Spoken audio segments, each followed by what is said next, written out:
Revved Up Sports Show with Bobby Chaffee. We do have this nice little format that we try to follow every week. We don't usually follow it. And Rodney Rodriguez. Entertain me. Tell me something. I need to know something other than what I'm seeing. Y'all ready? All right, here we go. Here's Bobby and Rodney.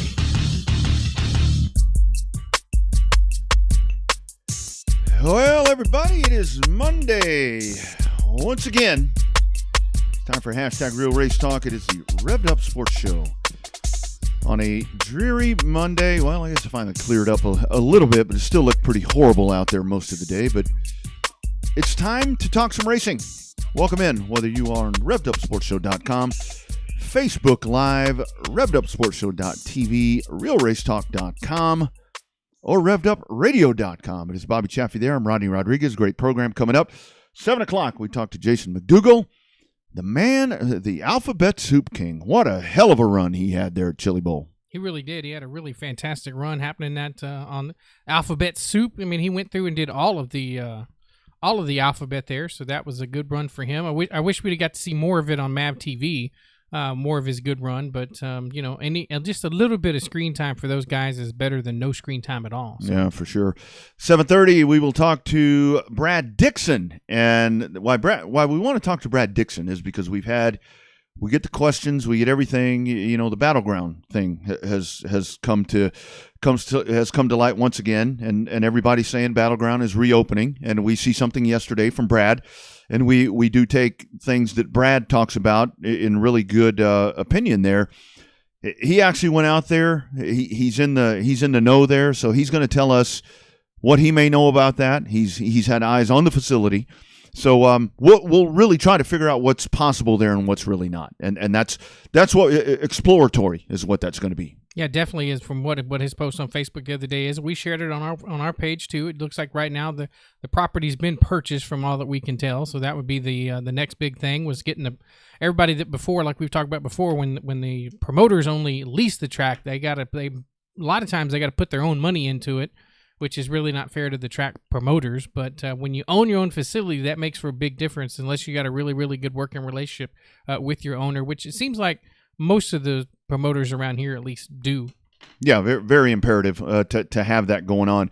Before we dive into the good stuff, before we start talking racing, and there's lots of it, and we want your opinion. So if you're on the Facebook chat right there, feel free to jump on and add your 2 cents or revvedupsportshow@gmail.com. Different sources there, depending how you're watching. There's different places where you can be a part of the program today. But we do want to give homage. James White, we lost James White yesterday. Of course, a broken spoke. This show it comes just north of Austin, and if you're familiar with Austin and live music and everything, country music, deeply rooted here in the Austin area, and James White there with the Broken Spoke, that's one of the good ones right there. He kept that place rolling for a long time, and that he will be dearly missed. I'm sure the Broken Spoke will continue to operate, and you will continue, hopefully at some point, to have just great live country music happening there, but when you lose James White, the Broken Spoke, that's stories. I guarantee you, anybody there's so many people. I think that has a Broken Spoke story.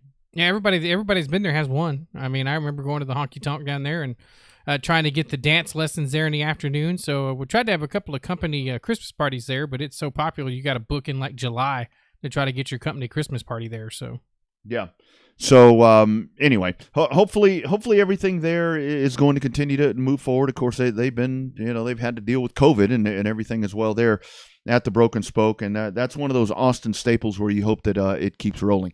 One of the topics to talk about, we saw this afternoon as it was reported on, where was it? I think it was on NASCAR radio or one of those channels. Kyle Busch shutting down his super late model team, and this comes on the heels. And here's a very good discussion to have, and everybody feel free to check in on this and give your thoughts. So Denny Hamlin says he wants to go super late model racing, which that's been met with mixed criticism and a mixed response to all of that.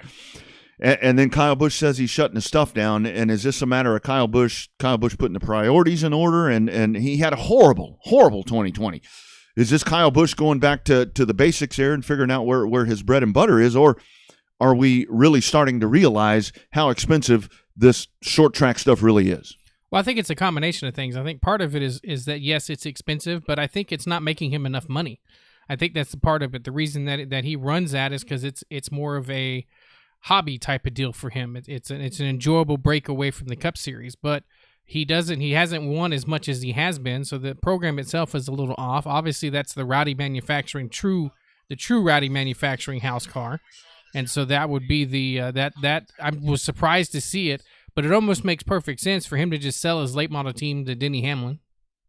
It could be. Maybe that's what's in the order there. And I actually thought I texted you yesterday when we had the big announcement from Donnie Wilson, where Donnie Wilson had something that was coming up, and I wondered what that was. And I thought maybe that Denny was going to go do something with Donnie, but that wasn't the case.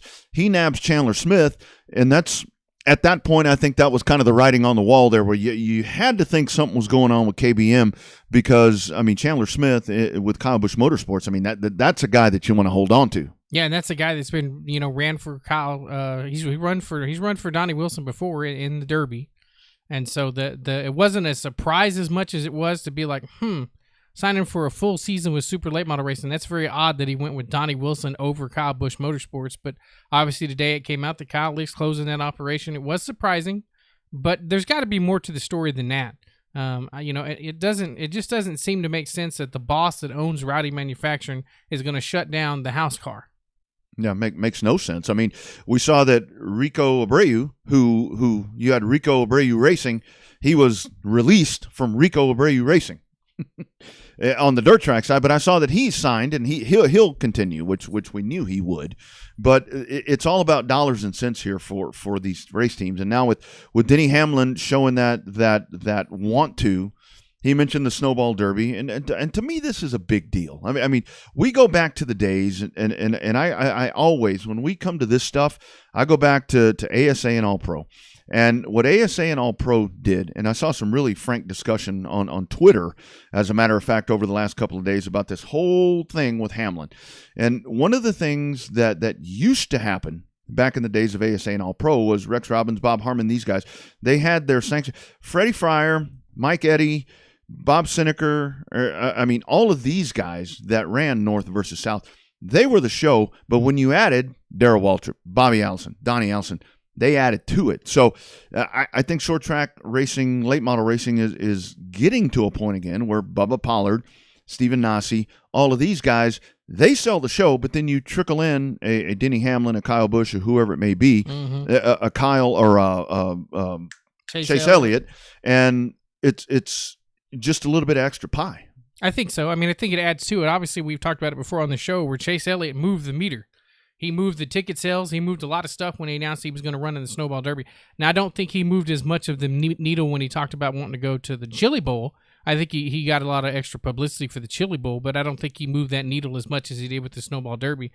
Also comes down with a chance where he actually had a chance to win the Snowball Derby versus not really a big chance to try to make it even to the A main or C main, really, for that matter, with running the Chili Bowl. But it's a surprise. It's not a surprise to see all these Cup guys want to run the Snowball Derby because it's the biggest one of the year, and it's proven last year that you have a guy with Kyle Busch that had all the resources that he's got with KBM and all the resources he has through Rowdy Manufacturing, that all he could do was muster a top 5 finish, and that was it. Mm-hmm. And he just was it was just uncompetitive all day long. Qualified third, ran third for most of the race, but then just was a non-factor for a majority of the race. And I really think that it's odd that one of the things that I'm seeing with this is that a lot of folks are saying, hey, we don't need Denny Hamlin or whatever the case. Nobody said we don't need Chase Elliott. Which no, that's the people's chance. That's a whole different discussion. But one of the things that I'm seeing here is we don't want Denny Hamlin around here. He can go do whatever, and of course a lot of that now is because I saw a lot of it. He can go hang out with Bubba Wallace, and all that's a whole different story. But we have said for the longest time, that we're trying to draw that what needs to happen on both sides, because why Chase Elliott wasn't the big story at Chili Bowl, it was because of everybody else. I mean, you had Larson, all these other guys, but you had really good drivers like one we're going to talk to here in just a little bit that were the show, kind of what I was talking about before with All Pro and ASA. But this is really these drivers trying to make their way back and bridge that gap a little bit. And as much as we wanted that, and as much as we talked about it over the years that needed to happen, now it's being met with negativity, which that's not all too surprising, but I think that just comes down to the individual.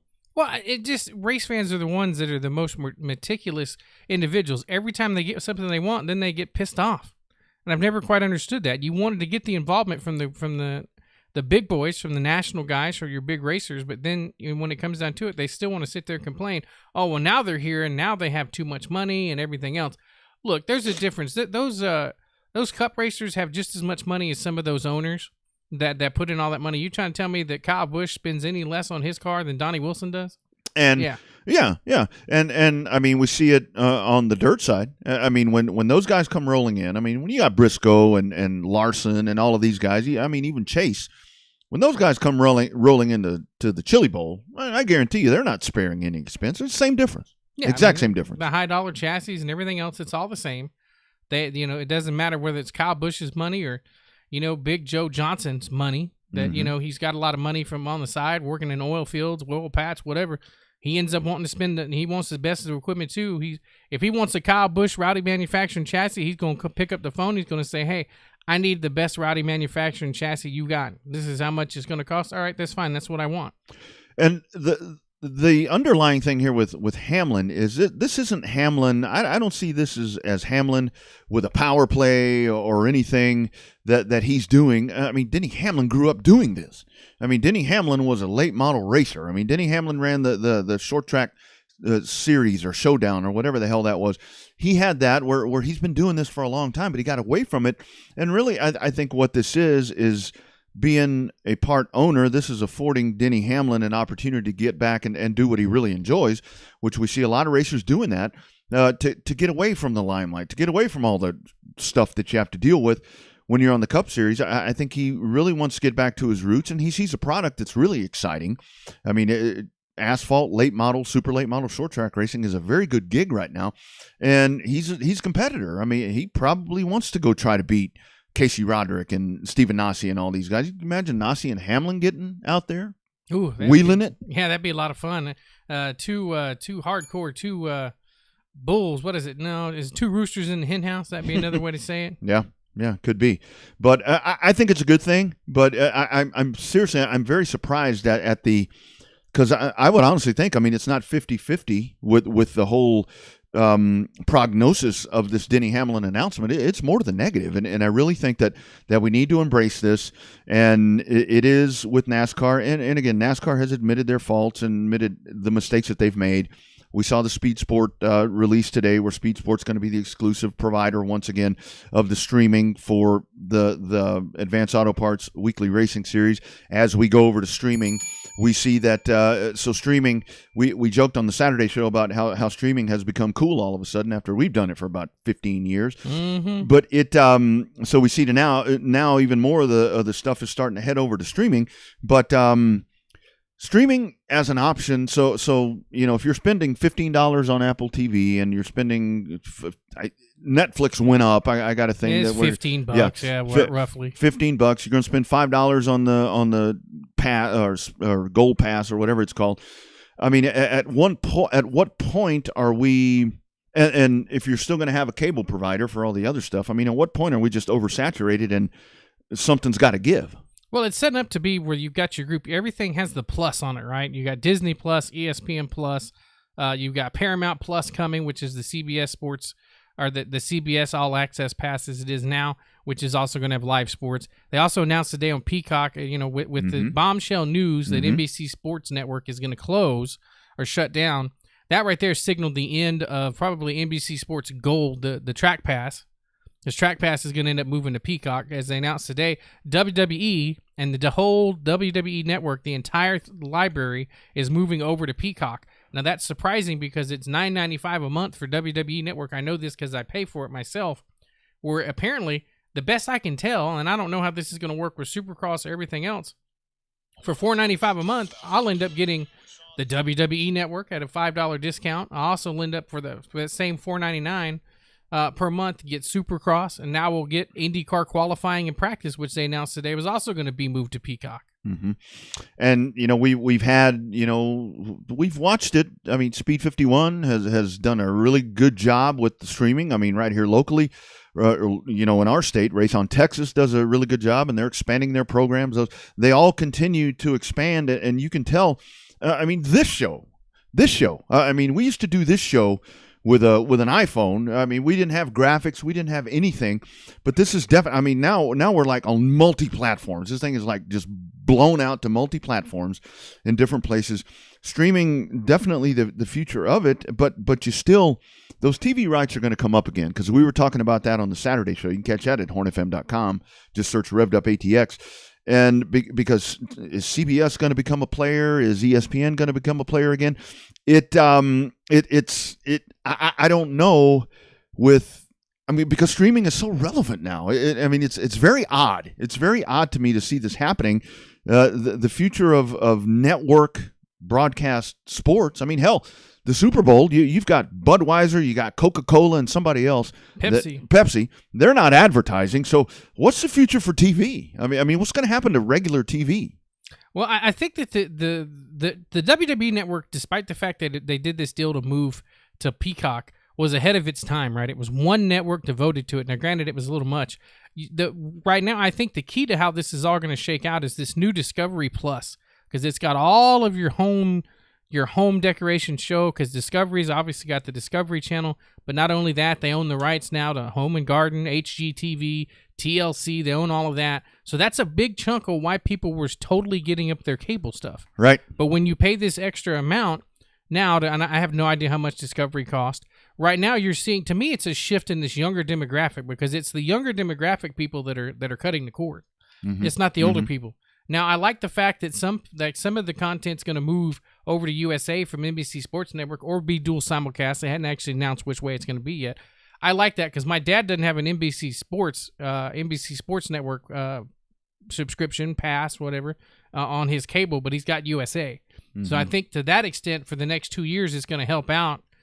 The problem is, though, if you're going to stream races, stream your own stuff. Mm-hmm. It's like having to pay. It's like having to pay to be somewhere else. You're better off streaming your own stuff. But then again, if somebody wants to, it's different between somebody wants to pay you to be on a streaming network versus streaming yourself. But if you have to pay to have your stuff put somewhere else, then you might as well just be streaming it yourself. Well, and that's where I say to these racetracks, to these track operators, your content is the show. Your content is the show. If you give it away, if you give your content away, it's like, this is my keyboard, Bobby. You can have it. And then I'm bitching that I paid $20 for that, and I have nothing in return. So that is where, at some point, that's where it's going to get a little complicated. And I know, like with the speed sport thing with NASCAR, and what irritates me, or not what irritates me, but where I am a little curious, where the little light does go off in my head, is, yes, NASCAR is going to these tracks and saying, hey, we're going to put you on Speed Pass, whatever the hell it's going to be, or you can be on Speed Sport, whatever. And how great is that? Well, it's amazing. And they're going to charge X amount. And the racetracks need to have a game plan in place. And that comes back to where we talk about operating as a business, because you are exactly right. If you're going to do it for free, do it yourself. Don't pay somebody to do it for you. Yeah, exactly. If you're going to do it for free and have your own stuff, sell your own advertisements on it. Have your own commercials on it. That makes it easier for you. That way, the direct profit. If nobody is paying you to put their stuff up on the screen, then you probably might as well just do it yourself. Now, there's other aspects of that. Now, I'm not sure how like our buddies Race on Texas with Speed Pass. It looks like that. Whatever scenario they got working there works for their tracks. It works for everybody they've got done. But see, that's how it works. You have to have, it varies by racetrack. What may work for, Cotton Bowl Speedway may not work for, I-70 Speedway up in Missouri. Yeah, it's got to be a win-win. It's got to be a win-win. And I think at some point, this is where this is going to come to a head, where at some point, with network dollars and all of that, NASCAR, IndyCar, and IndyCar and Supercross are the ones that are like we talked on Saturday. They're going to be the guinea pigs for this. Totally. IndyCar, we didn't realize how much of a guinea pig they're going to be with this. And I think Supercross is going to suffer because they finally got their numbers up. They finally had their numbers up, and now it's going to be back to, okay, now where do I find it? So they're essentially taking about 10 steps back again, because that's what was happening there, because they really had that sweet deal. FS1 is the one that really Fox has done a really good job of transitioning all that over, and I know it's just a matter of time here before we'll be watching the 79 500 again and all of that again. And what FS1 does is they start baiting you. I mean, they start baiting you. They start telling you great promos, by the way. Yes. Great promos as Fox is teasing NASCAR. And that's why I wish with all of this, with all the NASCAR or with all the NBC stuff, I kind of wish Fox had all of this, because they seem to have it figured out. Well, Fox did for Supercross what ESPN did for it back in the 80s. Right, and of course now ESPN was powered by live sports. I mean, well, not live. Like, I remember coming in on the afternoons and watching the TNT Monster Truck Challenge every afternoon at 4:00 when I decided that none of my cartoons would come on and I got into monster trucks. Yeah, that fueled a lot of extra stuff for ESPN. But I think that when they switched to NBCSN Supercross, that's when you have to. You mentioned it having to train. You're having to train the right people to go to the right spot. Right. I think that's where the NASCAR model works, because your first half of your stuff is always on Fox. The second half of your stuff is always on NBC. You know that because it works that way. The Truck Series is only on FS1. Right. And so that's the biggest problem with IndyCar. IndyCar is going to look at going to two networks. And I'm not talking about NBC and Peacock. I'm talking about ESPN, ABC, CBS. They're going to try to get a different network in to get two different networks, because that's twice the money. Look at what WWE did. They split their wrestling stuff up. You had, USA, you had Raw and USA, which has been there for 30 years or so, 25, 30 years. Mm-hmm. And then they went up and split SmackDown and went and got Fox money for it and had it treated them as two individual properties. So yeah. To having two networks involved is a good thing. That's what I foresee IndyCar trying to do. But Peacock is going to end up being... Peacock's a major player now, whether or not we want to admit it or now. Between that WWE deal and moving some of these races to Peacock, it's a big deal. And looking back, when Formula One made the move from NBCSN over to ABC to Disney, I know a lot of folks were like, oh, and then of course they outsource it. And I don't know the ins and outs of that deal, but that is the exact model that I'm talking. What is that? Sky Sports.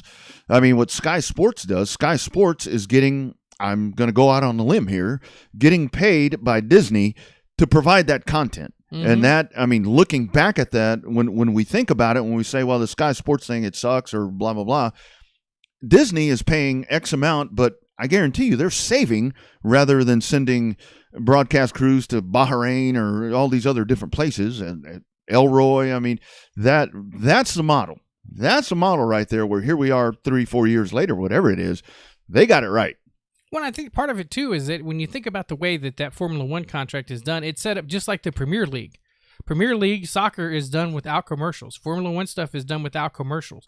But you got to think about the length of the program. Mm-hmm. You're not going to see a NASCAR race nonstop without commercials. It's just not going to happen. It's not feasible. Mm-hmm. They tried that before with DirecTV, when you paid a specific dollar amount to race and watch a specific driver's feed the whole time.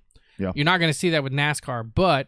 the way that it works, because they have a presenting sponsor that presents the whole thing, and because there's not a break in it. At least NASCAR now, that's part of the reason we have the stage breaks now, so NASCAR can try to get the cautions in and get the pit stops in, and then more importantly, get your media rights in and getting your commercials and everything else for that. Yeah. So you're not going to see that. You're not going to see that in NASCAR. You're not going to see a complete. Of course, you also got to understand a Premier League is about 2 hours. Sure. Formula One. Sure. About 2 hours. Mm-hmm. That's half the length of a cup race. And I still say at some point it's inevitable where I think NASCAR is going to say, well, wait a minute here. Why don't we just do our own, like you're talking about?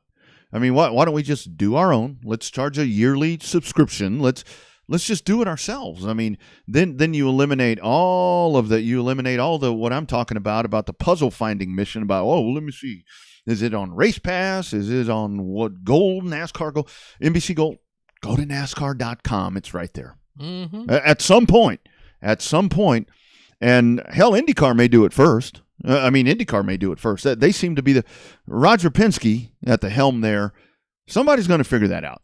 Well, Penske wants a TV deal for IndyCar like NASCAR's got. And I don't think you're going to get as much of a dollar deal Of course, now the next NASCAR contract might not be as good as it was this year.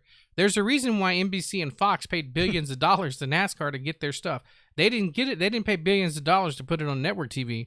They paid billions of dollars to get it on these new sports networks, Fox Sports 1 and NBCSN. It's going to be interesting to see how that's going to shake out with NBCSN going to the wayside right now. NASCAR's not wild about having everything on Peacock. No, they're not going to be wild about that at all. Well, there's agreements in place right now where that you can't do anything on streaming. I'm assuming that's why the USA thing is popping up. I mean that's where NASCAR's like no. I mean NASCAR's kind of old in their ways. I mean they want to be on TV, and it. But that's where it gets complicated with people cutting cords and doing all this other stuff. I mean, I like Fubo TV. I know I was telling you about this. Fubo TV has everything that I need. It's got all the sports channels. It's got local channels. It's got some of that specialty stuff. USA's on there, but like at my house, the wife we just did the HBO Max thing. Subscription that she's going to watch on smart TV. We got Netflix. We got all of that. It's getting to the point where you don't need, where you seriously can cut the cable. And I have been an advocate of no, I can't do that. But I mean, seriously, I can now. I really think I can. The only downside to cutting the cable is you got to find somebody with the last thing that has cable on the forefront within. The biggest problem with cutting the cable is that you don't get to TiVo anything. Right. But that's where you have to subscribe. Fubo does have a cloud DVR. Oh, well, that's good. That solves that problem. Yeah. So that, I mean, they're getting creative with all that stuff. So anyway, we'll pick that up. I mean, because that really is a conversation, and we are all by all means not frowning on our streaming friends. Hell, we're streamers. I mean, this isn't on Fox or NBC Gold or any of that stuff. So it's getting to a point where everything's going to get just a little bit complicated. And I mean, I will say with our guys at Race On, and I saw they're about to release an app that's coming up. I think Chris said they're in about 45 days. And for them, I mean, they're swinging for the fences, and they have to be right now. They have to be because everybody wants the content. Everybody wants content. Yeah, everybody's got to remember back, 10 years ago, everybody had to have an Android app and everybody had to have an Apple app because that was the way that it was going to work because that's what you needed at the time. Right. Everybody needs an app now, but it's all about a smart TV. Yep. Yeah. You got to have a Roku app or a smart TV app now. Yep. I have Rokus. I have the Roku boxes. I have the Roku TVs. I wasn't wild about having a Roku TV until I realized that all I have to do is just press the power button. Kind of nice, isn't it? And I don't have to do I don't have to look for a secondary remote. I don't have to look for anything because I have the other Roku boxes. I got one in the garage. I got one in my man cave. The sad part is now I need to get a great big TV with a smart TV to put in my man cave. I got a Fire Stick because I wanted to watch baseball. And, man, and again, that's another one there. I mean, I paid $50 for it or whatever the hell it was.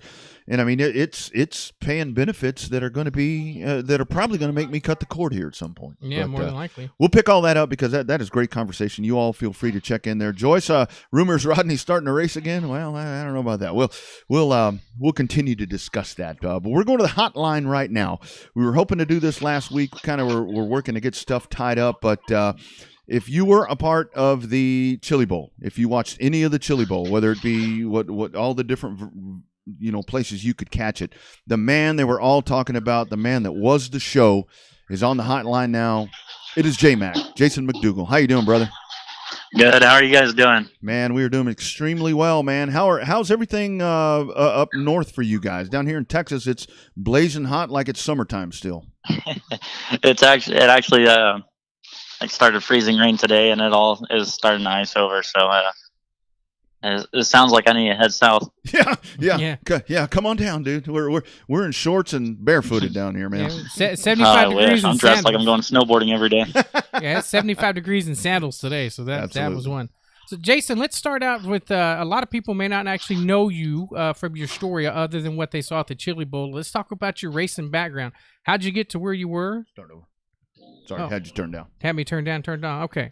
Sorry about that, Jason. So a lot of people may not have known you other than the story they saw you from the Chili Bowl. So talk about your racing background. Obviously, this probably isn't the first thing that you drove with these midgets and stuff, but talk about your background, how you got to where you are right now.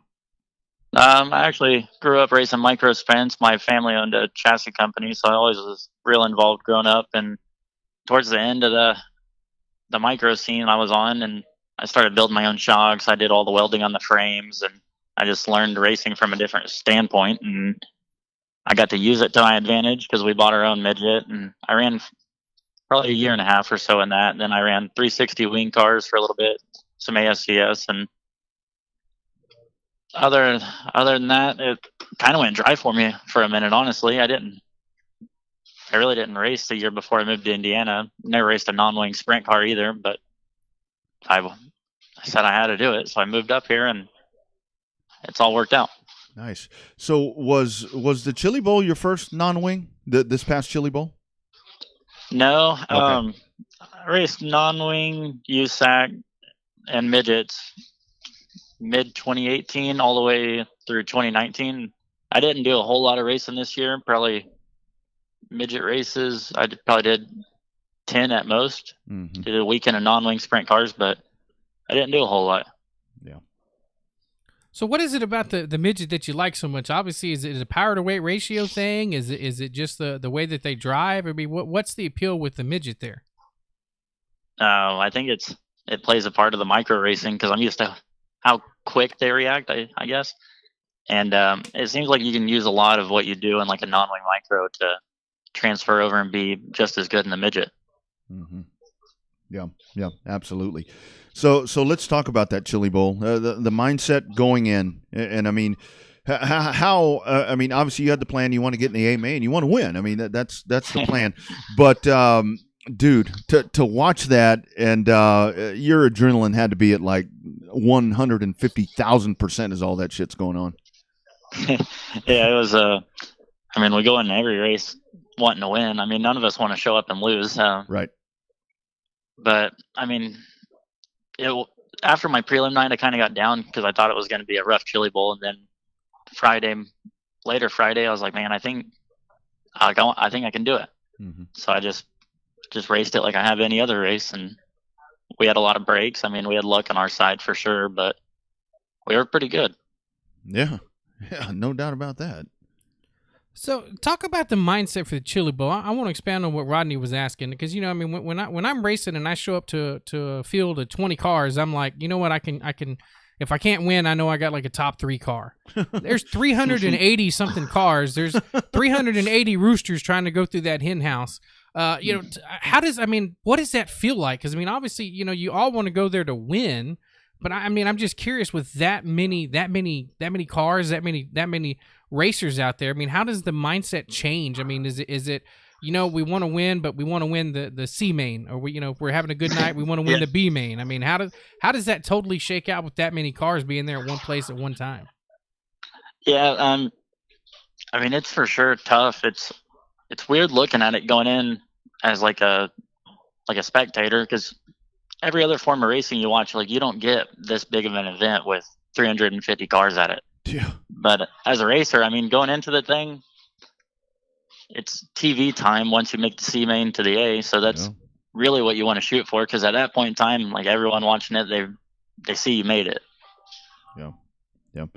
So how imperative is it? I mean, because we talked to a lot of young guys on this show, and we talk to guys that don't turn a wrench. They don't know what a welder is. They don't know what anything is. They don't work on these things. How imperative is it for a race car driver to be really successful, know their car, to get their hands dirty and work on those damn things?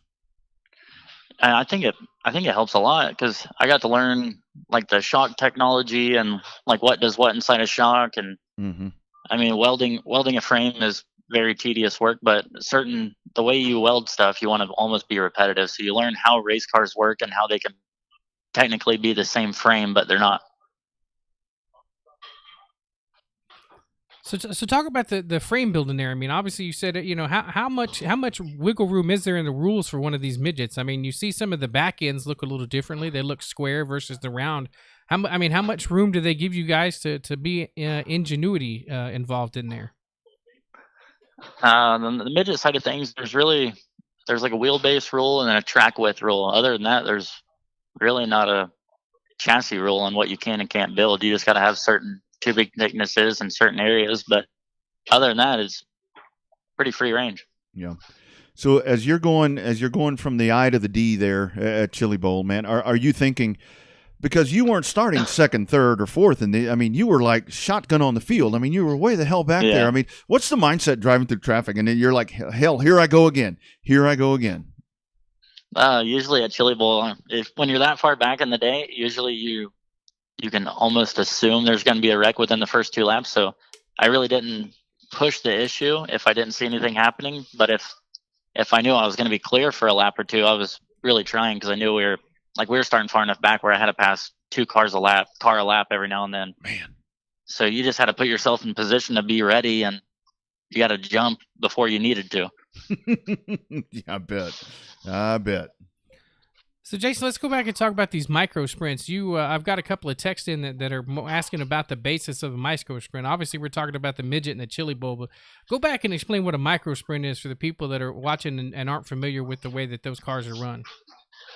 Micro sprint, it can be like a beginner series, or it gets pretty competitive as you get up through the ranks. But it's just basically a little smaller of a midget with the motor's offset to the left, so the weight's kind of goofy on them. But they're 600 cc's, fuel injected, and they can be mechanically injected like a midget. And I don't think they're down on power by any means, even with a motorcycle motor. So they're really fun to drive, honestly. Mm-hmm.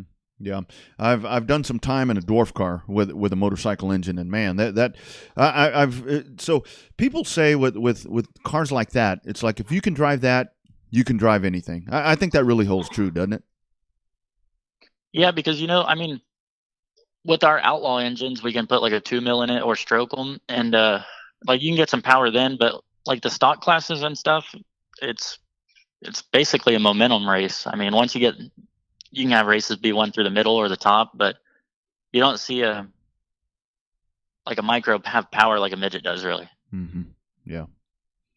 So, Jason, we got some pictures popping up on the Facebook feed that we have rolling along here, both on Facebook and YouTube. Now, the picture we've got's got both wheels up, kind of digging in, got both front wheels up off the ground, and you're just digging. At what point when you're digging in and them 2 front tires lift off the ground, at what point does your mind say, let's not let off here, versus, the will to want to kick ass and win? Like, at what point do you think about, well, maybe I shouldn't drive all the way down the front shredder with these wheels up in the air? Yeah, it's kind of a funny story, but you can almost count how long your average time is down the straightaway. Like, you almost have, not necessarily count, but I feel like the racer instinct in me is telling me, like, I'm here on the track, or right. I'm not far enough, I can keep going. Yeah, that wow, man, that's pretty awesome. So I got to ask you, dude. So when we're going to talk to people on the show, I do a lot of backstory, pretty much stalking people to try to figure out stuff about them. Yeah. Even the guys, because I know when it's ladies, we always mention that, and they're like, "Who are these creeps?" But so I saw. So you're a graduate of Yale, is that correct? No. Oh, okay. No, I put it on there because I was still in high school when I did that. Okay. I was wondering. I'm like, man, we've talked to some engineers and stuff on here. Man, Yale. Wow, that. So I guess that goes without saying. Sounds like you like to have a good time. And I'm all about having some fun. If I wasn't having fun, I wouldn't be doing this. Nice. Absolutely. So in terms of having fun, what's next for you? Want to run some more midget races? You're gonna go back to? I think he's selling the micro sprints really good. Maybe we need to get some micro sprint time in coming up. But what's next for you on the calendar? Is it too early to know, or you got your 21 plans set in place? Well, I think you got a Silver Crown deal now. Is that, I just got a Silver Crown deal. My first race is first weekend of February. I'll be down there in Florida with USAC. I'm gonna run midgets.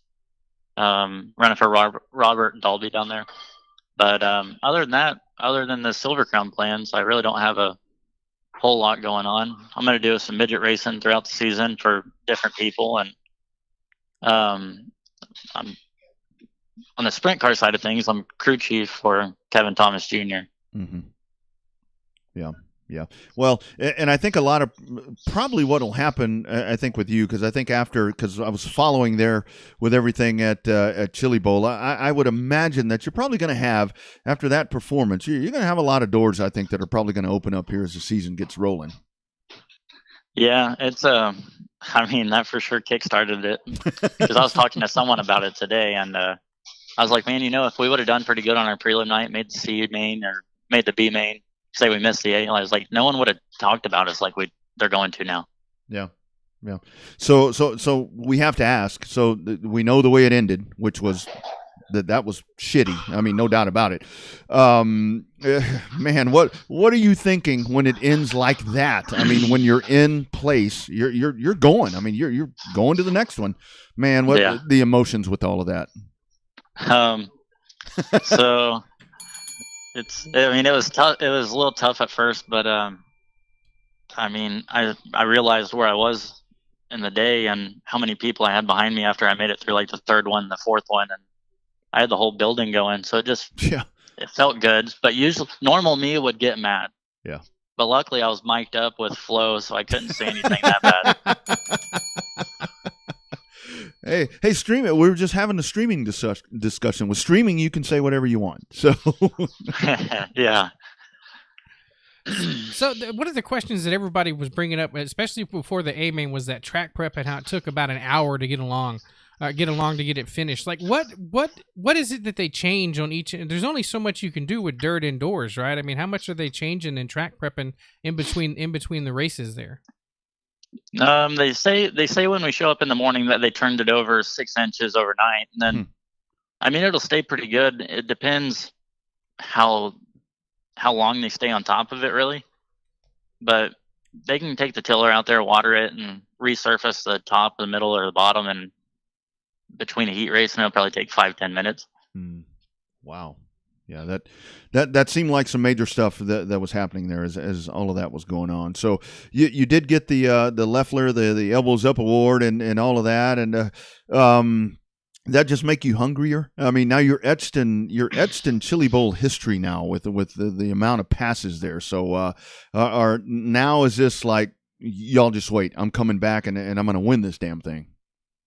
Yeah, I want to show up next year and just lock into the A or not have to work so hard like that. But no, getting that award means a lot to me. It's my second time getting it. I got it in 2018 too. I don't know. The first time I got it, I was kind of shocked, and then when I saw they already announced it that I got it this year's Chili Bowl, I was pretty proud. Yeah, hands down. So, Jason, one last question, at least for me, on this deal. So, before we were coming on, we were talking about some of the NASCAR Cup drivers coming down and going to the grassroots stuff in terms of like racing and super late models and stuff like that.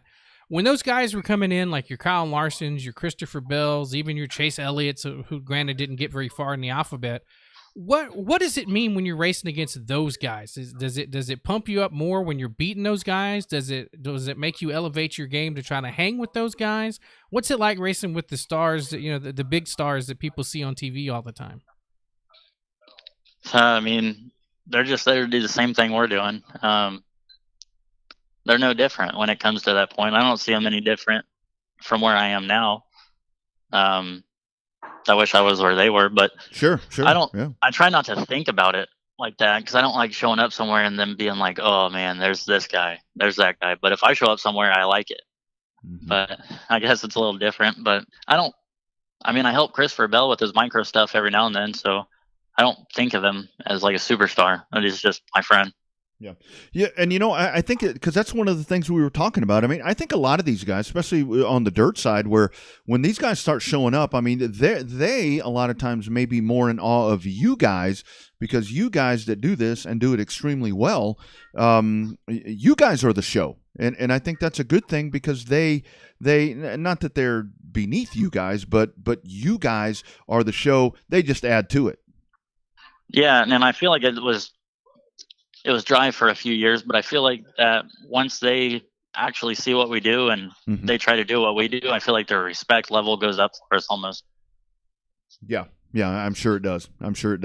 So lastly, 7 races there in the USAC in the Silver Crown Series. Going to drive that number 6 car. How exciting is that, dude? If you take care of that series, keep that momentum going, I think that's a really, really good opportunity there for you with Klatt. Yeah, I've done all the midget racing, or most of the midget racing I did last year, and the year before I had Bob East as my crew chief, and then recently I've been running Class Midget, and we've talked about the idea of trying to do like a sprint car or something every now and then, or do some pavement with each other. And there's not a whole lot of it, but everything after Chili Bowl just played out really well. Yeah. Yeah. So at what point, I always say lastly, lastly, at what point after everything with the Chili Bowl, I mean, not only having me from Texas being like, hey, come be on my show, at what point did you think, man, this performance was so big because seriously, I mean, it was tweet after tweet after tweet. J-Mac is the show. J-Mac is the show. That was the whole thing, man. If it hadn't been that long delay before the A main there, that would have been the story of the night. Yes. It's I don't even know how to explain it. When all that happened inside the building, I got out of the car, and of course I wave at them. They start cheering and stuff, and then that guy gets out of the car, and it sounded like a riot was about to go down.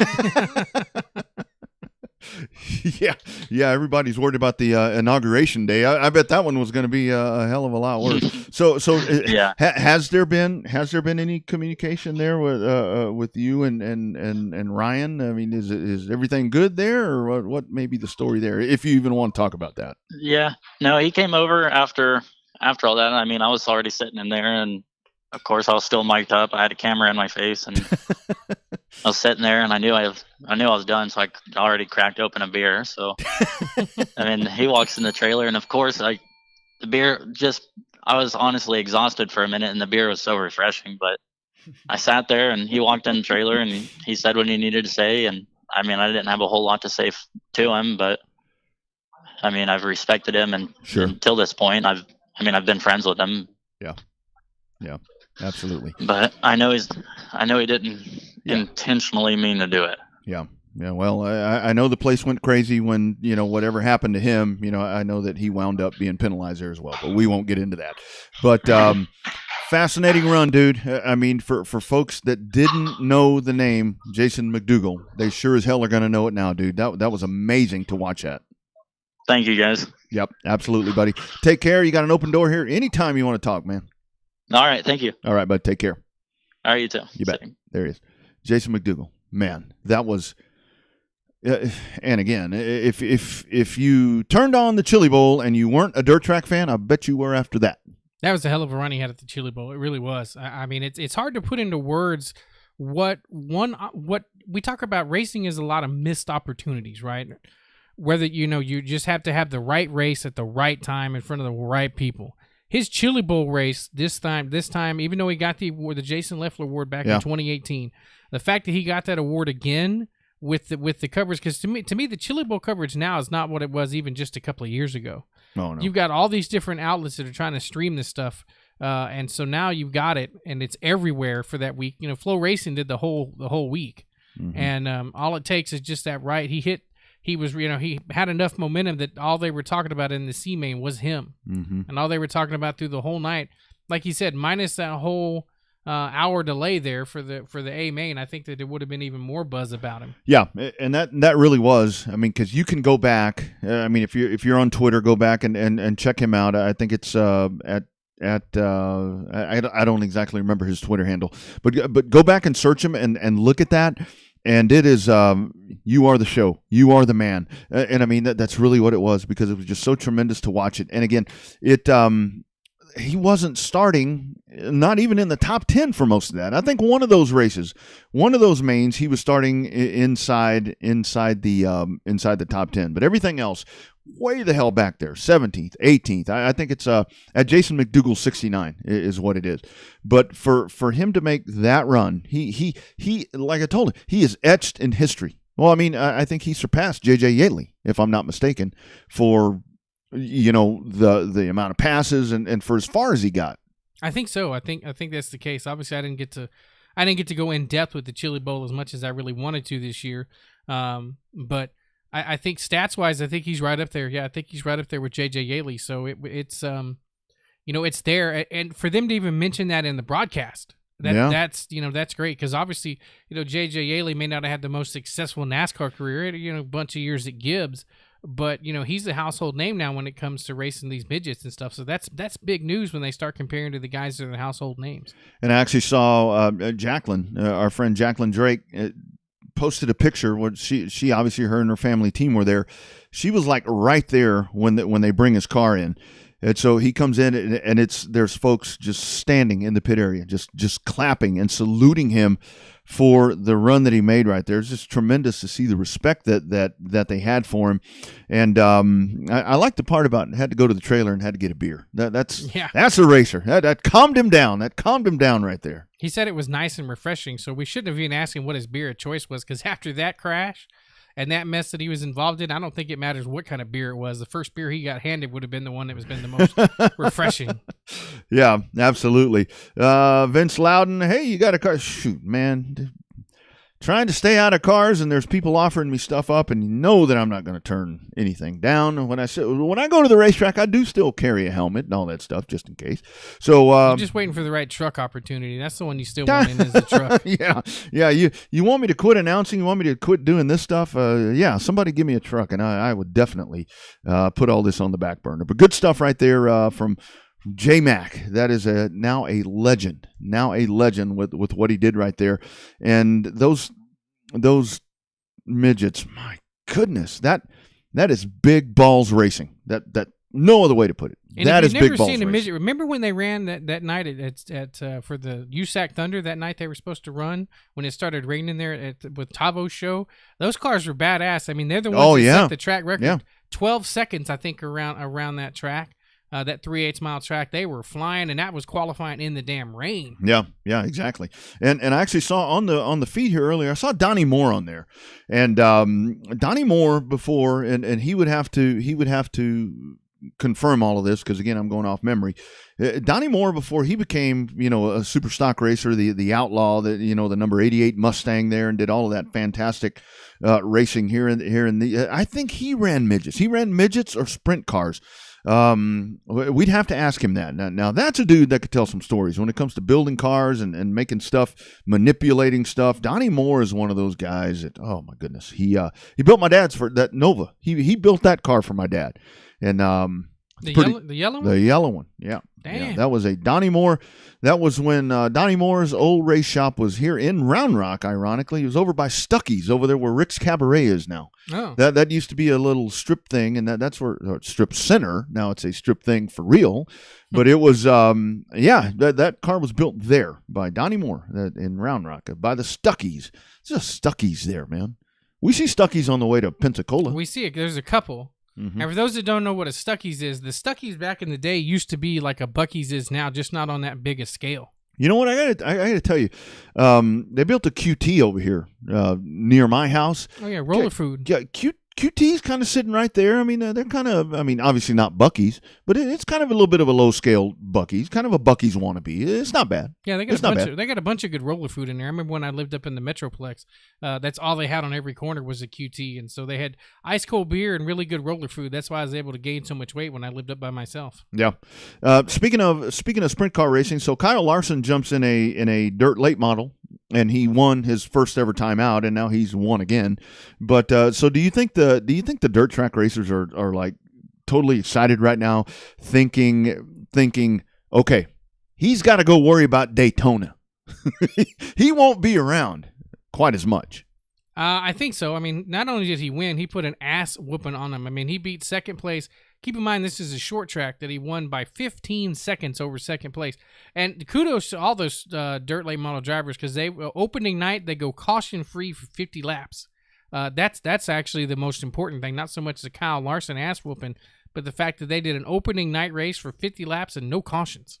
Yeah, it's pretty impressive. Florida Fest 2021 at Showtime Speedway. Didn't get to watch that. I really wanted to watch that, but from what I gathered, just the highlights that I saw of it, that looked like a lot of fun over there at the quarter mile.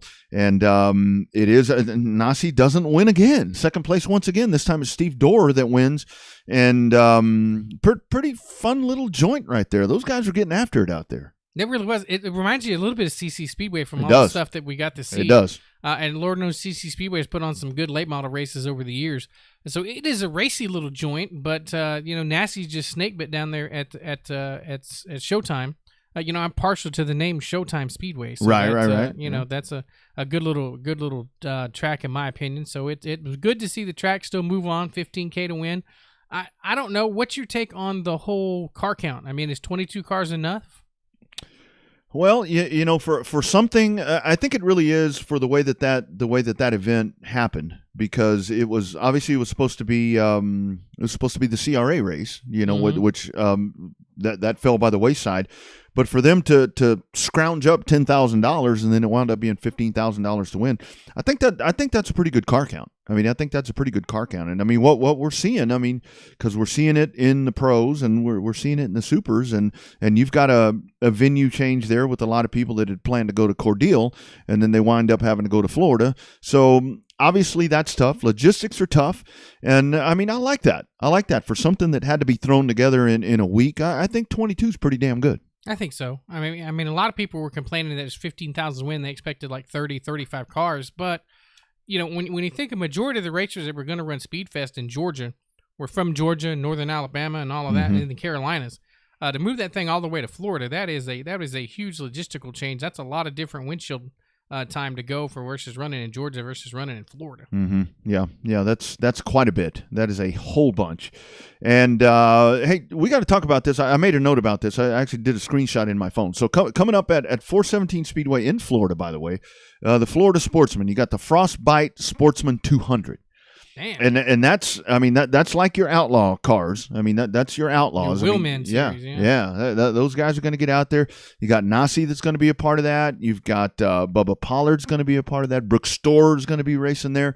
So that man, I'm really digging. I'm really digging those outlaws, and I'm hoping that these outlaws here in Texas can really take off, because I didn't really understand what the outlaws were. I finally went and read the rules and understood but I didn't understand the whole concept of the bodies. I didn't know any of that stuff.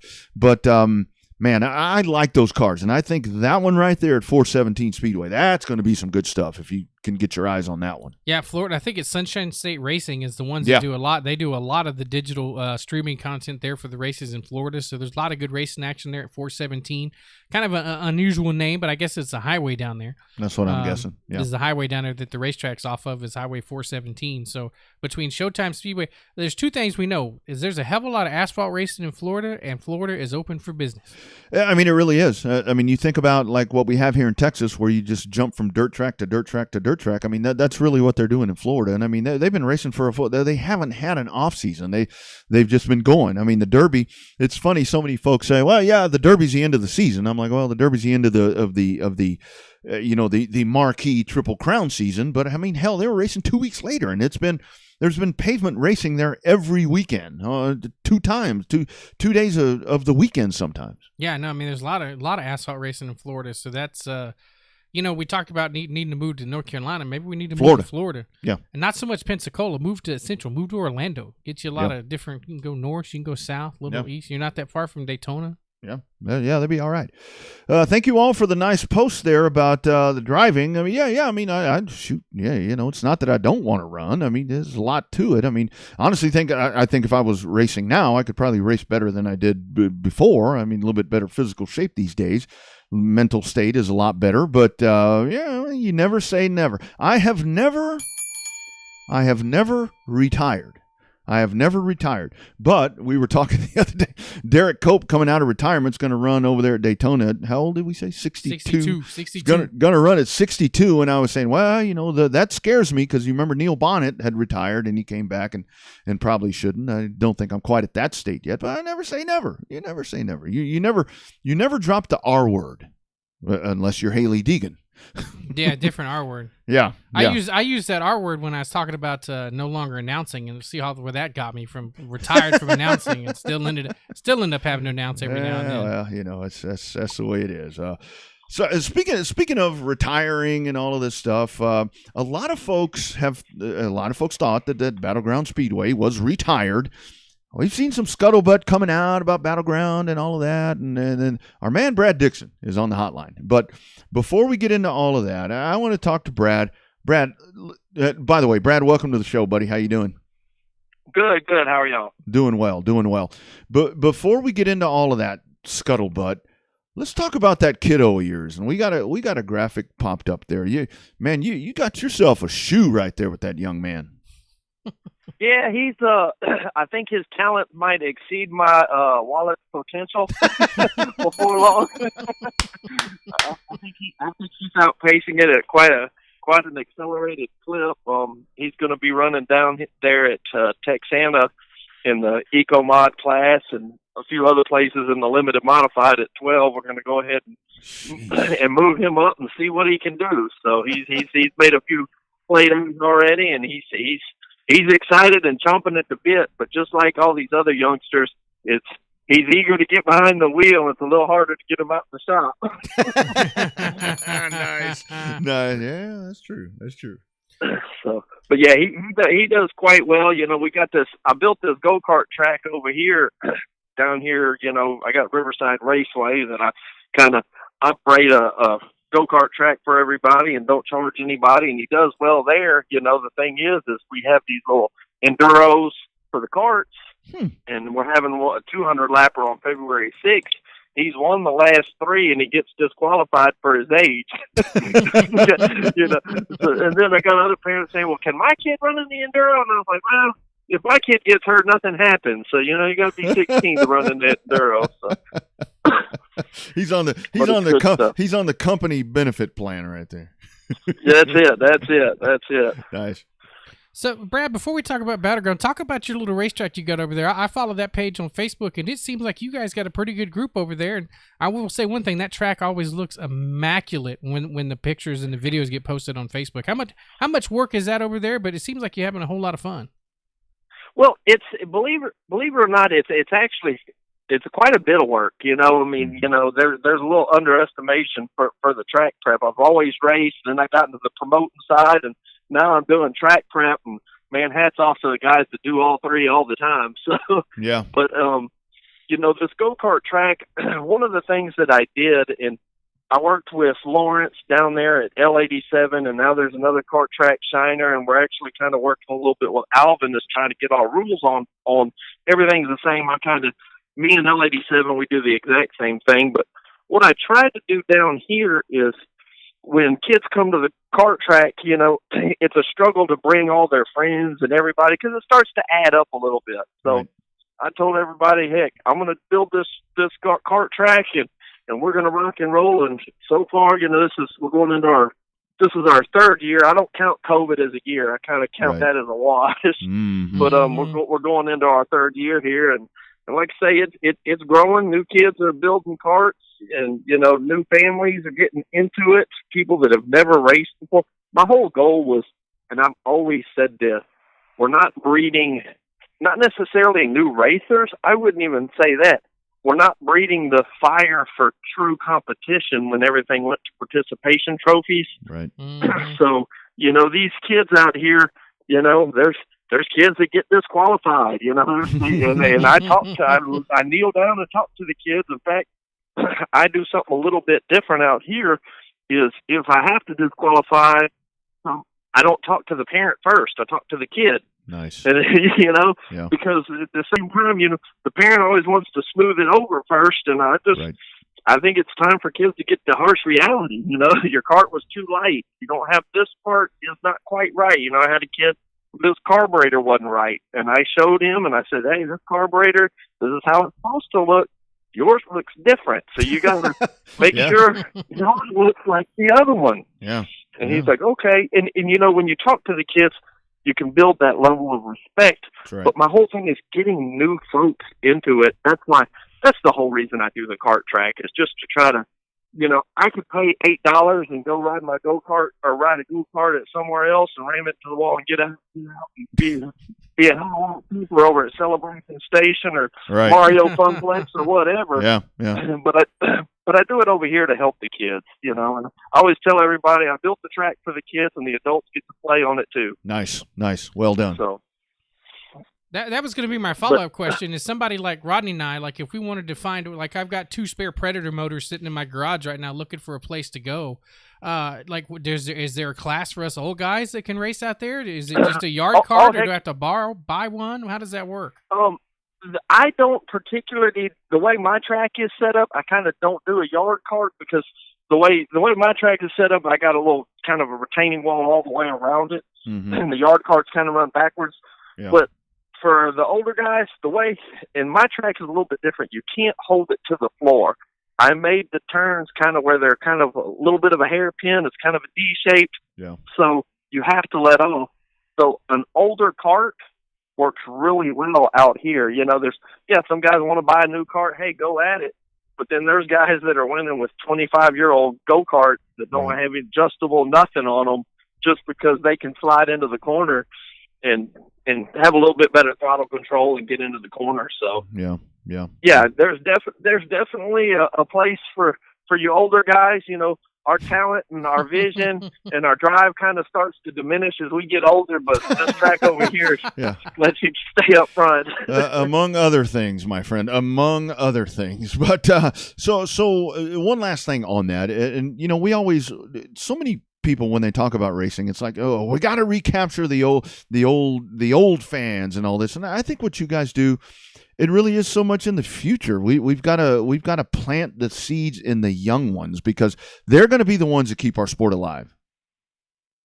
You're absolutely right, and I'll say this on your show because I haven't said this to too many people, but the reality of it is electric go-karts are going to be here probably, I would say, within 5 years. And people say, oh man, well, electric go-karts, these lithium batteries and these electric brushless motors, you know, you look at it, RC cars, the nitro was everything. Everybody wanted to have a nitro RC car, and now the electric ones will absolutely smoke them. Mm-hmm. I have a feeling that's really going to start to take over, and we're going to see it in the go-kart world before you see it in the car world. But all these indoor karting deals that, you know, you do, Mario Andretti, K1 Speed, it's all electric, and those things are impressive.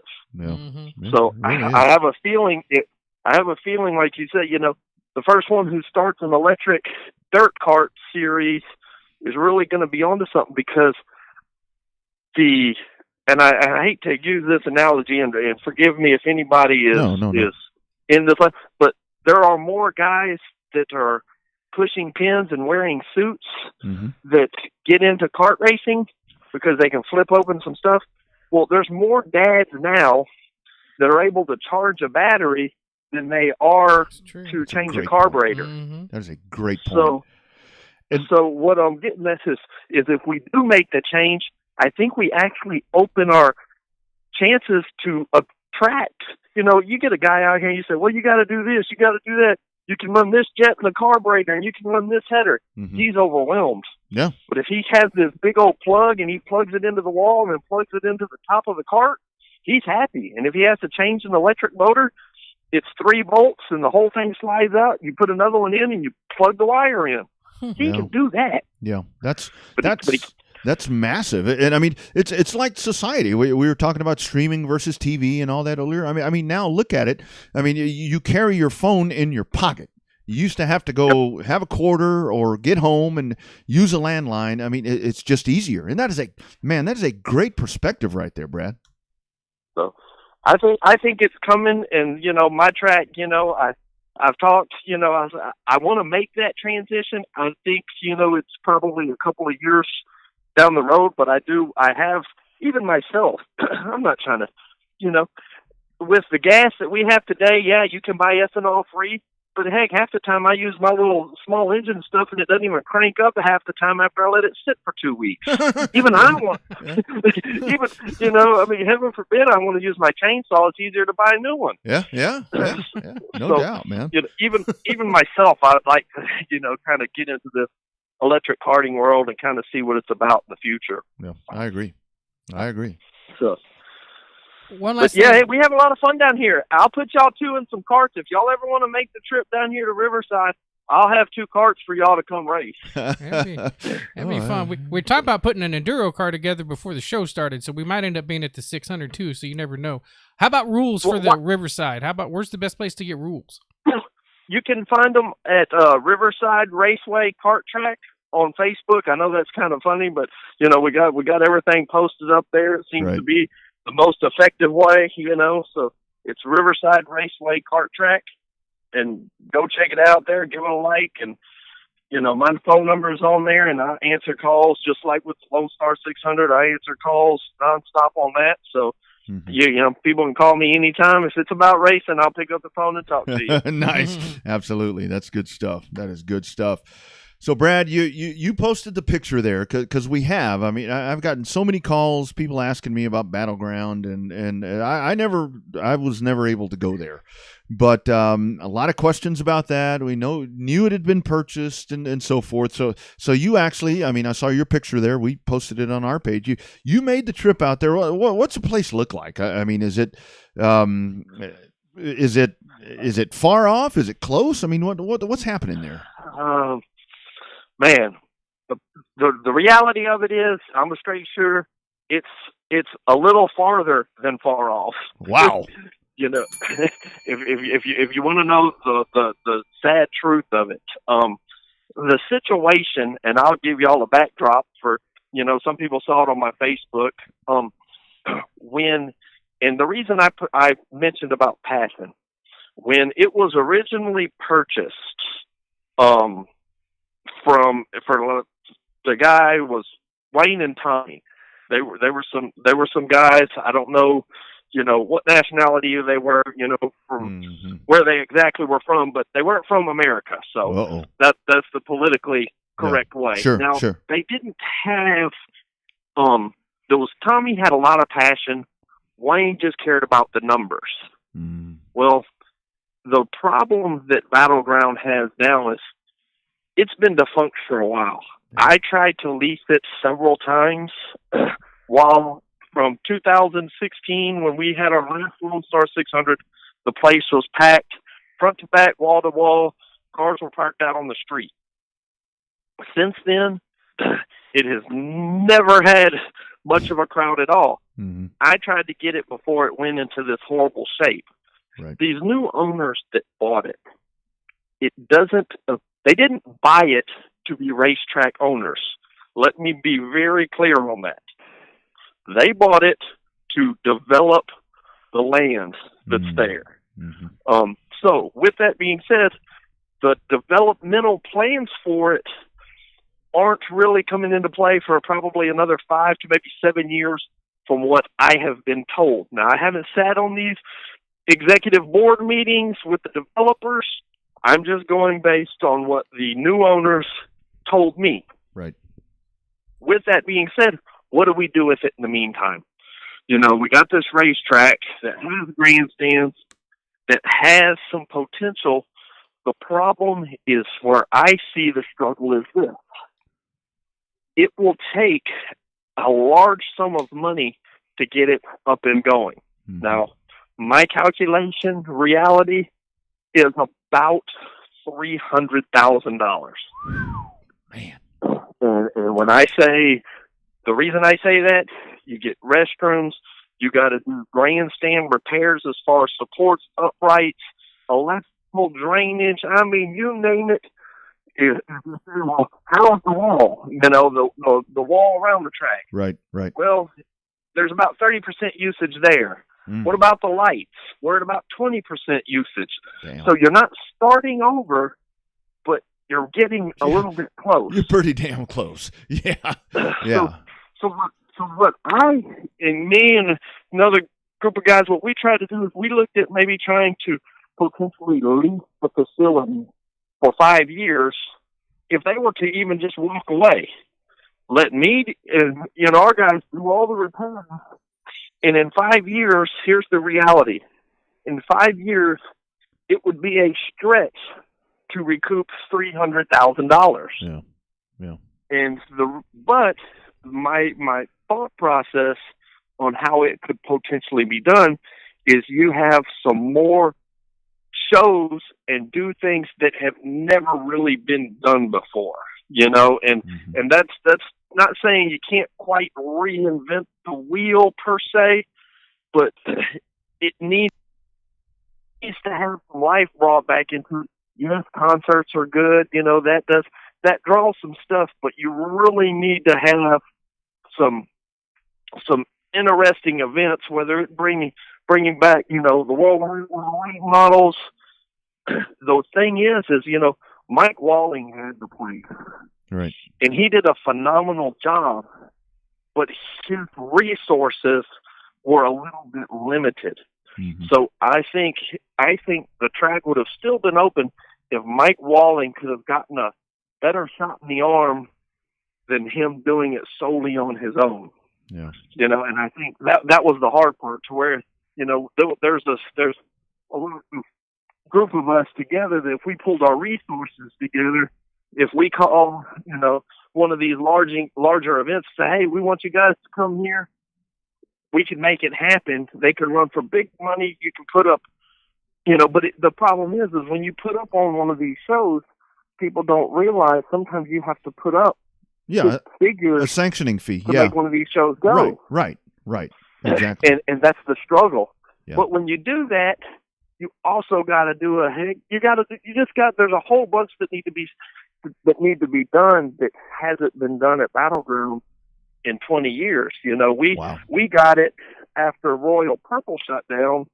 We were in a scramble. I don't know if a lot of people know, we had a pretty much a 5-year deal for our All-Star 600 to run it over Royal Purple.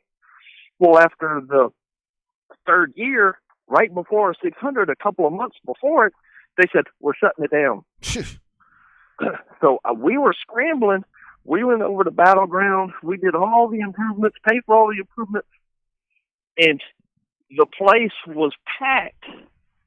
But it was also because the racers, I know this sounds a little, believed in what we were doing. Right. When Gina took over HMP, it is starting to rise because the racers believe in Gina. And I know this sounds a little silly. At Texana, the racers believe in Owen. At Cotton Bowl, the racers believe in Marianne. What I'm getting at is the passion of the promoter. The racers sometimes are going to be unhappy. Sure. Things happen. But if they understand your passion and intent is there, mm-hmm. then they'll come back. Mm-hmm. Mm-hmm. Mm-hmm. And granted, we are trying to share cars, and it's getting tougher. The one thing that is different lately is we're not losing as many cars. Right. The tracks that are open are fairly passionate about the racers, so they're maintaining. Mm-hmm. Before, a track would have a full field, and then the promoter would do some goofy garbage, and then 3 months later, nobody's going there. Yep. Mm-hmm. And I always go back to this. Royal Purple was one of the finest facilities, and I was there the day he had 6 cars show up. Ugh. He was running 4 classes, and 6 total cars rolled through the gate. Wow. Man. He was just sick, and he didn't even cut the purse. Yeah. They were just sick of the nonsense. Yeah. The way he was treating folks. So, it goes back to that whole situation where if you have a track, you have to have passion. But here's the problem I see with Battleground. The passion there, if the new owners don't find somebody that's passionate, it's going to be tough. But if you don't have any real skin in the game, how passionate can you truly be? Right. Mm-hmm. And what I mean by that is if you rent a Ford Taurus and you go, you might be going down the highway at 90 miles an hour, and your buddy yanks it down into first just to see what happens. Yeah. If you're going down the road in that Ford Taurus and you tell your buddy, hey man, I'm renting this with the option to buy, he would never do that. Yeah, for sure. For sure. So the problem is even if they find somebody, will that person have passion if they're truly not in it? And the problem is, I see also is the guys that currently have it aren't racers. They didn't buy it to be a racetrack. So that's huge. I see it, I wanted to be brutally honest with everybody. I personally see it as a twofold problem. And like I say, if the guys wanted to lease the place out, the only reason I say there might be a little inkling of hope for Battleground in the future is if they did want to lease it out, I would be interested. Right. Exactly. So, and I know, there's other tracks that have been for sale and possibly leased and this, that, and the other. What made Battleground interesting to me is it's some of the last of the dying breed of large tracks. For sure.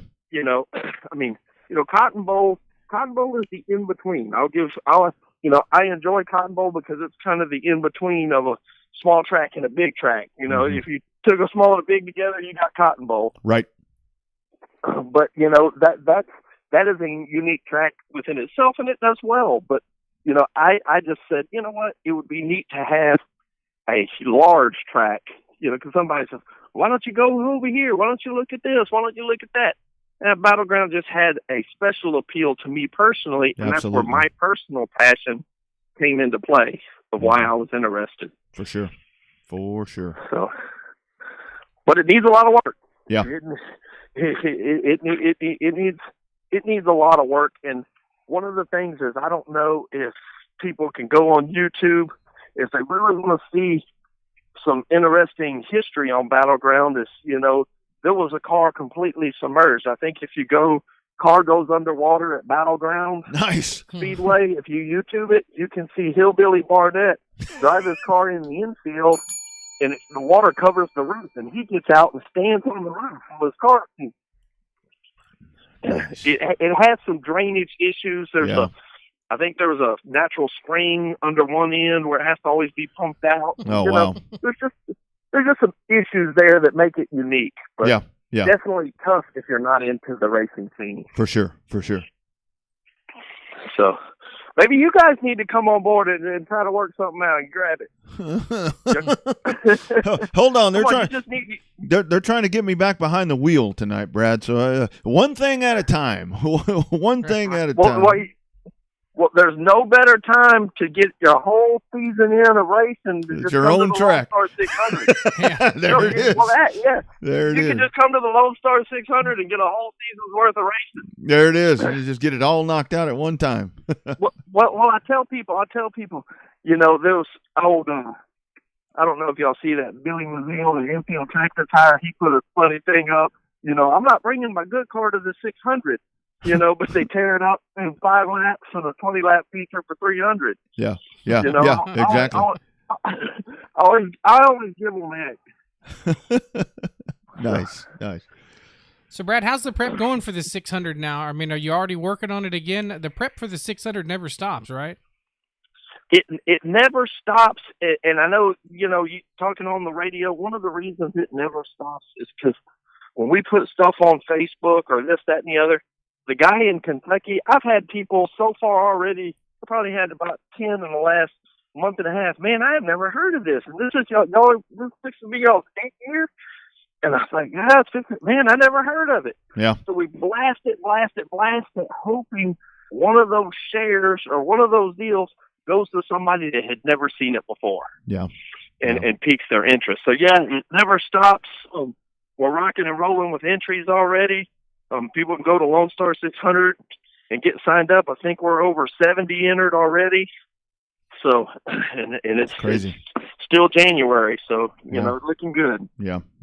And I think, Brad, quickly back to Battleground. I think one of the things, I think you hit the nail on the head right there, because when you talk about the new people there, I know on the pavement side, everybody always says, well, let's go do San Antonio. Some guys tried that and they worked really hard, but the same thing, that they couldn't invest money. It wasn't theirs. It wasn't a long-term thing. But and I remember years ago there was a guy that was going to open Austin Longhorn back up again, and I went out and I talked to the guy. And it was a Mexican dude, and like you, I mean that I'm saying that as a Mexican dude. The guy had no idea what the hell was going on there, and I mean there wasn't even a lease in place. I think what folks need to do is just be very rational about this whole deal. And like what you're talking about with your could-be plans, find a way to help. Find a way to help and be a part of this. Right. And that's the tough part. And that's one thing that has plagued the Houston area. I will say this, and it's sad because, I ran my first race, and whatever it was, 1986, and I've seen the gamut full. The problem is when there's a whole group of people that'll get on the bandwagon and want to help and this, that, and the other, and then when it comes time to actually helping, they fade out. Yeah. Or they're nowhere to be found. Yeah, I'll commit this to sponsorship. I'll commit this to that. You know, I always crack up laughing. You know, me and Gina have talked in the past, you know, promoter to promoter. Sometimes she doesn't like my brutal honesty, but she can always respect it because she does. I'm brutally honest, you know, and I think at the end of the day, that's what's missing. You know, everybody wants to have these pie-in-the-sky hypotheticals, but no one wants to come out and say, hey, this won't work. Mm-hmm. You know, this class needs to be cut. This needs to be done. This needs to be that. I mean, you know, I for one, you know, we're not here to talk about rules or anything in that nature. Sure. But we talked about the electric go-karts. Mm-hmm.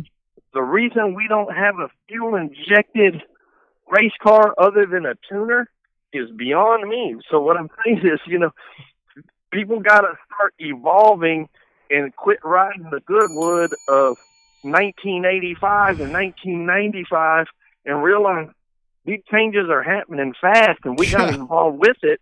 Yeah. Our racing has to evolve with it.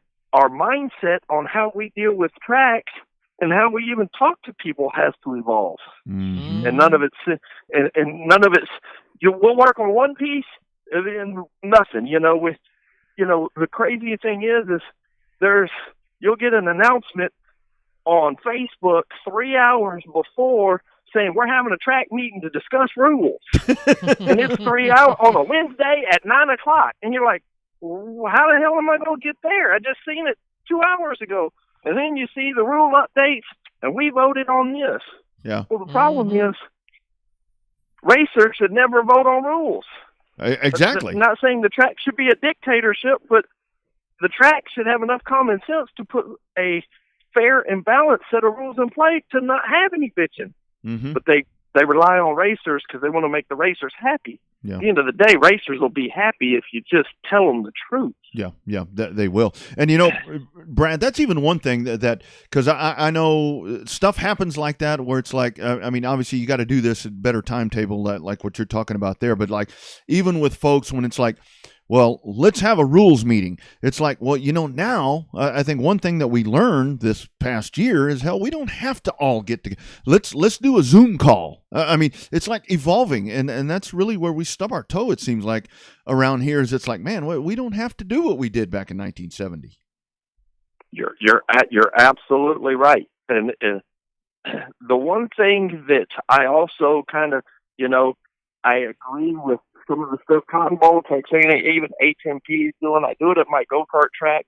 Sometimes less is more. Right. You know, they want to fill the schedule up. Well, the problem is most racers' appetites probably get full with about 12 to 15 shows a year. Right on. Because if when you say, oh, we're going to run 12 times this year, people say, oh, man, that's not very much. When you say 25% of your entire year is going to be consumed with racing. Oh, man, that's a lot. Well, it's the same thing. It's just how you worded it. Right. So, yeah. And I think that's one of the things that's, you know, is tough, but, you know, it always cycles through, you know, and this is for any track, you know, anytime there's an election year, despite who you voted for, it's irrelevant. I've been racing since '86, and every 4 years, racing takes a hit. It does. Whether it's sponsors not sure what's going on, new sponsors potentially will come on board, old sponsors will fall by the wayside, and for promoters, it's a juggling act. So just when you start get things rolling good, you get knocked back down a little bit, and it's tough for promoters. Unless you actually darn near own the track and live on the facility for some of these promoters, you know, to be in it for the long haul, like Devil's Bowl, you know. Yeah. Laney Edwards does a phenomenal job. He lives next door to his track. Right. You know, he has a little situation. He can get on there and get on that, you know, maintainer, roller, do whatever. He can pay extra attention to detail But that's why the place has been there so long. Right. It is Not these other tracks don't have that luxury, and that's one of the things that kind of makes it a little bit tough, Yeah, and it is. I mean, it's a very rare. I mean, Waco's going to their 55th year, and hell, they run all the damn time. And I mean, I was looking at that schedule, and Bobby and I were talking before the show, and it's like, how the hell did we ever do that before? And because you're spot on. We don't need to do this all the time, and I think the quality of it gets better when you don't do it all the time. I mean, you get different guys winning, you see teams improving, guys get better, ladies get better, and I think that's super important right now. Right. And, the one thing that I will say, when I was growing up, and this is going to sound a little bit funny, but, you look at Jerry Springer, and it was a #1 TV show at 3 in the afternoon. Now, let's not forget that part. 3 in the afternoon, while everybody was supposed to be working, somehow Jerry Springer had enormous ratings. Because, well, the thing is people like a little controversy. Yeah. The problem is that controversy used to build up on Saturday night. Right. Well, now I can be at the race before we go to the races, there'd be a scuffle, and we would meet down the street at the railroad tracks down from Big H. Yeah. Or we'd meet down and sometimes there'd be a little Royal Rumble in the parking lot. Now, the feature can be over. And 3 minutes later, you got the wife putting up the video of the BS, and it just it turned it, rather than turn into rivalry, it turned into drama. Right. And at the end of the day, the core racer, he don't like drama. He likes rivalry. Mm-hmm. He likes to fight. I'm not gonna. It's naturally in him, or he wouldn't be competing at an aggressive level, trying to take a 3,000-pound car and run it 1 inch off the wall. Yeah. He's got some screws loose already. Mm-hmm. So he likes confrontation, but he doesn't like drama. Right. And now the new school confrontation has turned into drama. And that's the one thing, I know it's hard for a promoter, but to bring some of that rivalry back is actually healthy for the sport. Mm-hmm. And that's kind of a little bit, the promoter side of it, and, a little bit of the promoter side of it and the announcer side to kind of talk up that rivalry. Because at the end of the day, 75% of the fans will know it's fake, mm-hmm. but that 25% that doesn't will tell other folks. Yeah. And that's what we need. Yeah, absolutely. When there was a deal with Dalton Faulkner and Whitehead, they got into it one time. That's kind of the stuff that we need. You look at Bobby Pierce and Turbo. Mm-hmm. That I don't know. I know Tyler Erb won not too long ago, but the one thing that sticks out to me is when Tyler drove over Bobby Pierce's hood. Yeah. You can ask any new guy, say, hey, man, they know about Bowman Gray, that whole goofy, not to that level, but that's also, right. Yeah, that's also healthy for the sport. And racers got to realize, they got to play some of the character part of it too for the new fans. This is as much as a competition, it also is a show. It is, and that's. Mm-hmm. I know it sounds a little silly. The one thing I like about the Lone Star 600 is it's a show amongst the creativity and the competition as well. This guy thinking this wing does something, and this guy thinks, this does, The one thing about the Lone Star 600, and there's only one guy that does it, I've never had a shock rule at all. Uh-huh. Never. There's never been a shock rule. There was one guy that had 4 shocks per wheel with 3 springs. And everyone was like, what, how can I do that? He's been able to do it since the start. For 8 years he's been able to do it. No one ever did. Yeah, exactly. But you're totally spot on there, because drama drags on. I mean, with the rivalry, at some point it does stop and the week continues. But you're right, with the drama, it just builds and builds and builds, and everybody else gets involved. I mean, I've got something to say, Bobby's got something to say, you've got something to say, and then by the time you're all said and done with it, the actual rivals, hell, they don't give a damn. The rivalry's over. And the drama just keeps continuing.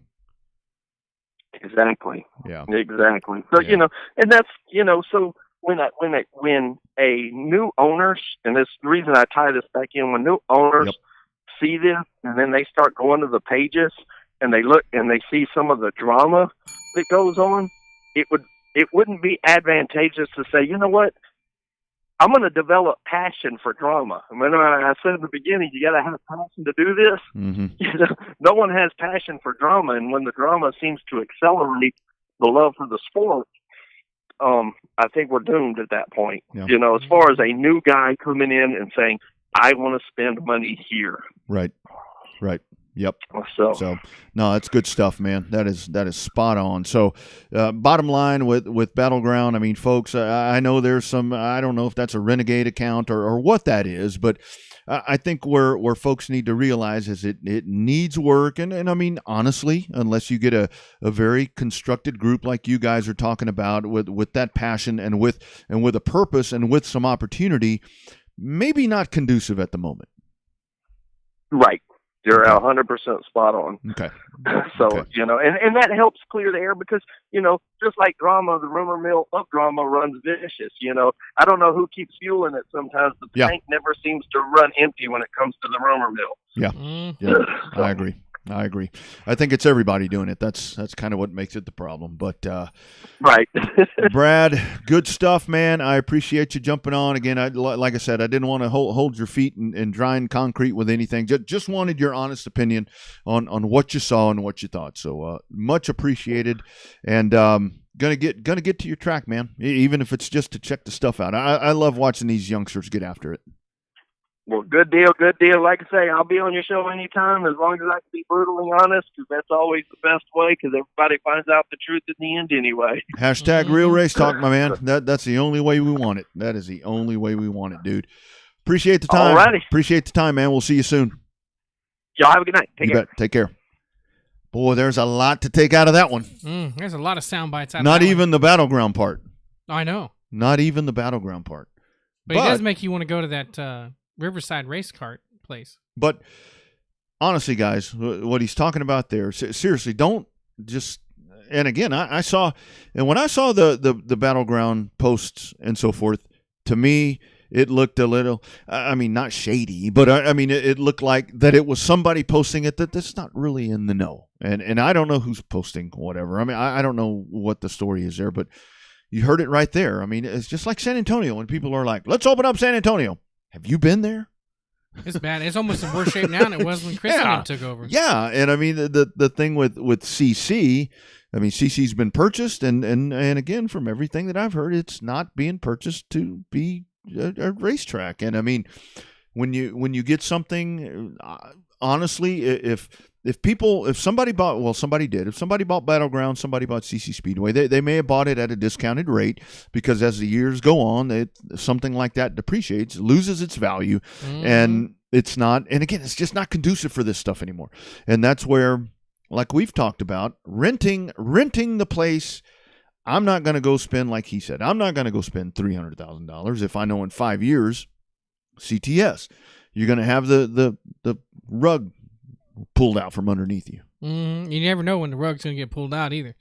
You know, everything was rocking and rolling at CTS. All it takes is one incident, and boom, there it goes. Mm-hmm. And you think something's good and solid. I mean, even the guy, I'm pretty sure the person that purchased Longhorn Speedway, but they're off a 183 and 812. They probably got it at a discounted rate because they had to, because when they bought it, it was more expensive in taxes to keep the stuff on it, so that's why they tore everything down. Sure, you know, to us, I mean, honestly, everything drives on land value at this point. I mean, land is just so, so important. I mean, just good stuff right there. And what you have is, I mean, the racetrack is worth nothing. I mean, and especially when you get one. Let's use Speedorama, for example, like you're talking about. I mean, you roll up and buy that. I mean, you see that thing sitting there, and it's like, sure, looks like it's ready to generate money as a racetrack. I was going to ask Not Brad, quite. the one question I didn't have a chance to ask Brad is how much would it cost to build one from scratch? And you know that's the other thing that keeps coming up about doing all that and depending and it's so different now, because like he was talking about there with Battleground, with everything that needs to happen, where he's talking about lights, electricity, everything. most of these, going out on a limb here, most of these older racetracks, even San Antonio, what was that, 1976, probably not built to the best standards. Specifications of today. Right. And code.